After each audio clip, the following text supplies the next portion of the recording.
कैसे हैं दोस्तों। मैं हूं नवाज खान और आप देख रहे हैं मेरा यूट्यूब चैनल सामिर खान व्लॉग। दोस्तों, सामिर खान व्लॉग की इस डॉक्यूमेंट्री में हम आपके लिए लेकर आए हैं एक ऐसे इंसान की कहानी जो एक प्लानर था, जीनियस लीडर था, प्रिज्मेटिक था और सबसे बढ़कर ये कि वो जो बन गया वो ये नहीं बनना चाहता था। वो एक चित्रकार बनना चाहता था, अपने फन से दुनिया को महसूस करना चाहता था, लेकिन इसके हाथों ने बंदूक थाम ली और फिर एक ज़माना इसकी आग में जलकर राख हो गया।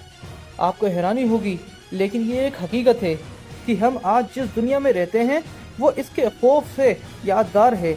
एटम बम से लेकर फिजाई बमबारी तक के बहुत से हथियारों के डिज़ाइन इसी की लेबोरेटरी में तैयार किए गए थे। हिटलर कौन था और आज की दुनिया में इसके खौफ की इबारत क्यों है, ये सब हम आपको सामिर खान व्लॉग की इस सीरीज़ में दिखाने वाले हैं। अगर आपने हमारे चैनल को सब्सक्राइब नहीं किया है तो जल्दी से सब्सक्राइब कर लें और बेल आइकन के बटन को दबाना ना भूलें। 28 सितंबर 1918 का दिन है। पहली जंग अजीम ख़त्म हो रही है। पेरिस से 188 किलोमीटर दूर एक कस्बा मार्कोइन है। यहाँ एक बरतानवी सिपाही के निशाने पर एक नौजवान जर्मन सिपाही है जिसे वो छोड़ भी सकता है और मार भी सकता है। जर्मन सिपाही जो असल में डाकिया या कोरियर है, उसे यकीन है कि इसे गोली मार दी जाएगी, लेकिन ऐसा हुआ नहीं। बरतानवी सिपाही डी हेनरी ने इसे गैर मामूली समझकर बंदूक नीचे कर ली और जाने का इशारा किया। बज़ाहिर तो ये जंग असीम के हज़ारों किस्सों में से एक किस्सा है, लेकिन हेनरी नहीं जानता था कि वो तारीख रकम कर चुका है, क्योंकि जिस शख्स को इसने छोड़ा है वो एडोल्फ हिटलर है। वही हिटलर जिसकी छेड़ी दूसरी जंग अजीम में 5 करोड़ लोग लुकमाए अजल बन गए थे। पहली जंग अजीम का ये वाक़या हिटलर ने खुद उस वक्त सुनाया था जब एक अखबार में इसने बरतानवी सिपाही डी हेनरी की तस्वीर देखी थी। ये तो थी हेनरी की तस्वीर और ये है हिटलर की तस्वीर। ये बड़ी बड़ी मूंछों वाला हिटलर पहली जंग अजीम में बेल्जियम के महाज पर कोरियर या डाकियों की खिदमत अंजाम दे रहा था। जब बरतानवी फौज ने जर्मनों के खिलाफ जहरीली गैस इस्तेमाल की तो इससे बचने के लिए सबने मास्क चढ़ा लिए, लेकिन हिटलर के लिए यहाँ मसला खड़ा हो गया क्योंकि इसकी मूछें मास्क से बाहर रह जाती थीं। चुनांचे हिटलर ने मास्क के साइज के हिसाब से मूछें कटवा ली और यूं हिटलर का वो चेहरा सामने आया जिससे वो आज भी पहचाना जाता है। पहली जंग अजीम के एक क्रीमियाई हमले में हिटलर की आंखें भी मुतासिर हुईं और वो अंधा हो गया, लेकिन इलाज के बाद हिटलर की आंखों की रोशनी लौट आई। आंखों की रोशनी तो लौट आई, लेकिन अब इन आंखों में जर्मनी के दुश्मनों से इंतकाम की आग सुलग रही थी। हिटलर की पैदाइश और परवरिश जर्मनी के पड़ोसी मुल्क ऑस्ट्रिया में हुई थी, लेकिन जंग के बाद से वो पक्का जर्मन बन चुका था। वो बचपन में मुसव्विर बनना चाहता था, लेकिन अब उसने ये ख्याल छोड़ दिया और तय किया कि वो शिकस्त का बदला लेकर रहेगा, चाहे इसके लिए इसे पूरी दुनिया से ही टकराना पड़ जाए। हिटलर ने अपनी सियासी जिंदगी की शुरुआत एक छोटी सी अनजान पार्टी से की थी। इस पार्टी का नाम था जर्मन वर्कर्स पार्टी। ये वही जर्मन पार्टी है जो बाद में नाजी पार्टी के नाम से जानी गई। ये पार्टी पहली जंग अजीम में शिकस्त खा चुके और बदला लेने वाले जुनूनी जर्मन शहरियों और साबिक फौजियों ने बनाई थी, क्योंकि पहली जंग अजीम में बरतानिया और फ्रांस ने जर्मनी से वो इलाके छीन लिए थे जो सदियों से इनकी सल्तनत में शामिल थे। इतना ही नहीं, जर्मन को मजबूर किया गया कि फ्रांस समेत आलमी ताकतों का जो भी नुकसान इस जंग में हुआ है उसका हर्जाना दे। हर्जाने की रकम 96,000 टन सोने के बराबर बनती थी। जी हाँ, 96,000 टन सोने की बराबर।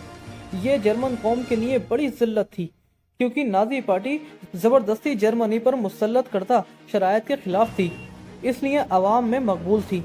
हिटलर इस पार्टी में प्रोपेगेंडा का इंचार्ज बना था, लेकिन 1921 में पार्टी ने इसे सरबराह मुंतखब कर लिया। दिलचस्प बात यह है कि हिटलर सरबराह बनने के लिए पहले इनकार करता था, लेकिन जब इसने पार्टी का जवाब देखा तो क़यादत संभाल ली। पार्टी हेड बनने के बाद हिटलर ने पार्टी का निशान भी खुद मुंतखब किया। ये निशान आज भी हिंदुस्तान में बुद्धों के द्वारा इस्तेमाल किया जाता है, जो इसे रूहानियत की अलामत मानते थे। हिटलर के दौर में ये निशान पूरे यूरोप में खुशकिस्मती के लिए भी इस्तेमाल होता था। जानते हैं हिटलर ने इसे अपना निशान क्यों बनाया था? इसकी दिलचस्प वजह है, जर्मन समझते थे कि हिंदुस्तानी और जर्मन एक ही नस्ल यानी आर्य नस्ल से ताल्लुक़ रखते हैं। हिटलर ये निशान, जिसका मतलब स्वास्तिका से है, इसे अलामत समझता था, तो हिटलर ने इसे नाजी पार्टी का निशान बना दिया। लेकिन ये दुनिया है। जो निशान रूहानियत और खुशकिस्मती की अलामत था, इसे हिटलर ने दुनिया में तबाही और दहशत गर्दी की अलामत बना दिया। नाजी पार्टी मकामी सतह की पार्टी थी, लेकिन जब पहली जंग अजीम का हीरो साबिक जनरल एरिक लॉडेनडॉर्फ भी इसमें शामिल हो गया तो इस पार्टी में जान पड़ गई।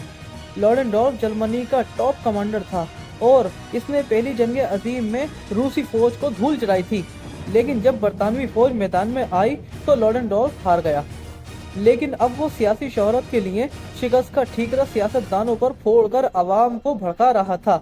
लॉडेनडॉर्फ का साथ मिलने से हिटलर की ताकत बढ़ गई। वो जर्मनी में इंकलाब लाना चाहता था। इसके लिए उसने 1921 में एसए के नाम से एक तंजीम कायम की। इस तंजीम के जर्मन नाम का मतलब था अटैक डिवीजन। इसके कारकुन ब्राउन शर्ट पहनते थे और स्ट्रॉन्ग ट्यूब्स कहलाते थे। इसके कारकुनों से हलफ लिया गया था कि वो हिटलर के नाम पर कट मरेंगे।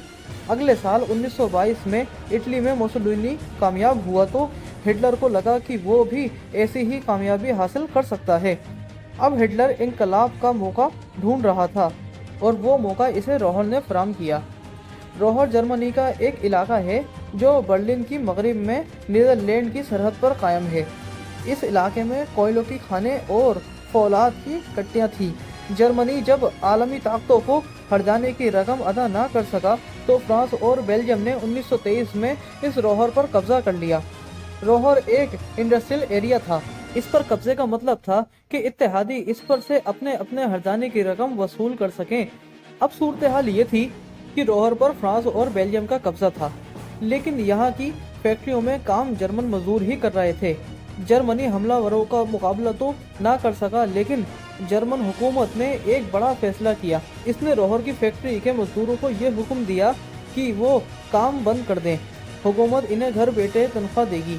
ये कदम इसलिए उठाया गया ताकि इत्तेहादी हुकूमतों ने जिस मकसद के लिए रोहर पर कब्जा किया है, यानी इससे फ़ायदा उठाने के लिए, तो ये उससे फ़ायदा ना उठा सकें। हुकूमत ने ऐलान तो कर दिया, लेकिन खजाने में तनख्वाह के लिए पैसे नहीं थे।